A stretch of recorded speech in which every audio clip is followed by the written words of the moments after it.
آج کے دن سب کام چھوڑ کر 4 بار یہ الفاظ پڑھ لینا۔ اسٹامپ پر لکھ کر دیتا ہوں، آپ کے پاس کروڑوں روپے آ جائیں گے۔ بسم اللہ الرحمن الرحیم۔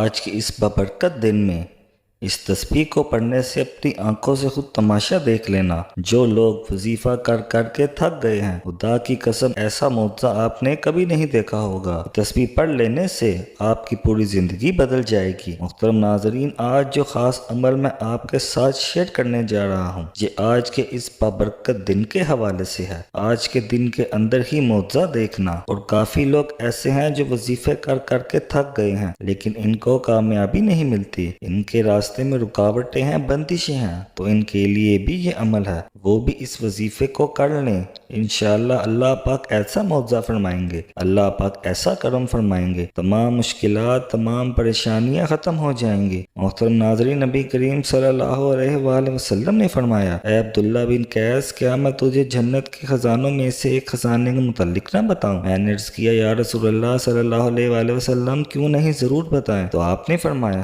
بس تم کہو، نہ گناہ سے بچنے کی ہمت ہے، نہ نیکی کرنے کی طاقت ہے۔ تو ناظرین، آج کا یہ جو وظیفہ ہے، کس تعداد میں پڑھنا ہے، کس وقت پڑھنا ہے، اور یہ وظیفہ پڑھنے سے کیا فوائد آپ کو ملیں گے، وہ سارا کا سارا بتائیں گے آج کی اس خاص ویڈیو میں۔ ناظرین یاد رکھنا، 3 گناہ کبھی معاف نہیں ہوں گے۔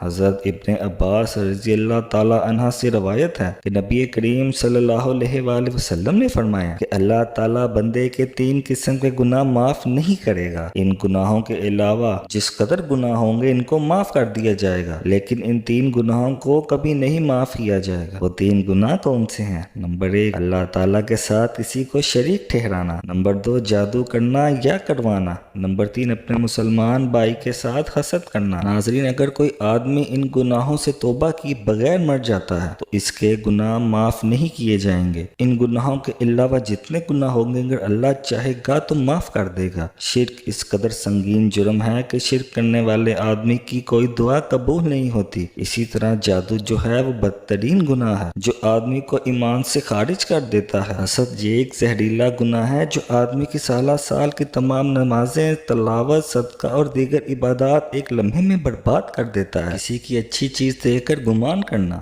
کہ اس کے پاس یہ چیز نہ رہے، اس پر جادو، جنات اس طرح کی چیزیں شروع کر دیتے ہیں۔ اس سے بھی کوشش کیا کرو، بچا کرو۔ انشاءاللہ اللہ پاک آپ کو اپنے حفظ و ایمان میں رکھے گا۔ اور خاص طور پر صبح شام سورۃ فلق اور سورۃ ناس کی تلاوت کر لیا کرو، اس سے بھی اللہ پاک آپ کو اپنے حفظ و ایمان میں رکھے گا۔ حضور صلی اللہ علیہ وآلہ وسلم کے بڑے سے صاحبزادے حضرت قاسم رضی اللہ تعالی عنہ کی وفات کے بعد جب ان کے چھوٹے صاحبزادے حضرت عبداللہ رضی اللہ تعالی عنہ کا بھی انتقال ہو گیا، عرب کے کفار بہت خوش ہوئے۔ خون رشتوں کی عرب میں بہت اہمیت تھی، مگر آپ صلی اللہ علیہ وآلہ وسلم کا چچا ابو لہب تو آپ کو تکلیف میں دیکھ کر خوش ہوا کرتا تھا۔ تو آپ صلی اللہ علیہ وآلہ وسلم پر جب بھی کوئی تکلیف آتی تو اس کی تو جیسے عید ہی ہو جاتی۔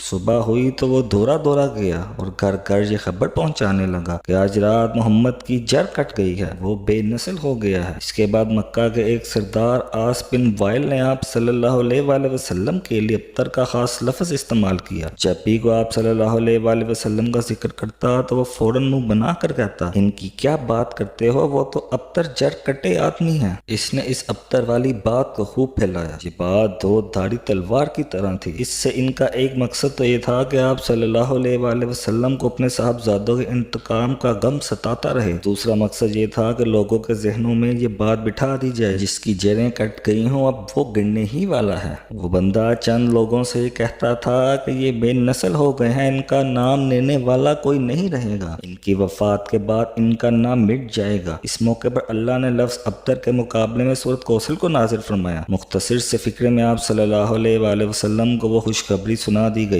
جو پہلے کسی کو نہ دی گئی تھی، اور ساتھ ہی یہ فیصلہ بھی سنا دیا گیا تھا کہ آپ صلی اللہ علیہ وآلہ وسلم کے مخالفوں کی جڑ کٹ جائے گی اور یہی ابتر ہے اور بے نام و روشن رہیں گے۔ اے نبی، ہم نے تمہیں کوثر عطا کر دیا، بس تم اپنے رب ہی کے لیے نماز پڑھو اور قربانی کرو، بے شک تمہارا دشمن ہی ابتر ہے۔ سورۃ کوثر جب یہ سورت نازل ہوئی اور آپ صلی اللہ علیہ وآلہ وسلم نے مخالفین کے سامنے پڑھی تو وہ اس کے ادبی حسن سے حیران رہ گئے، لیکن انہیں لفظ کوثر کے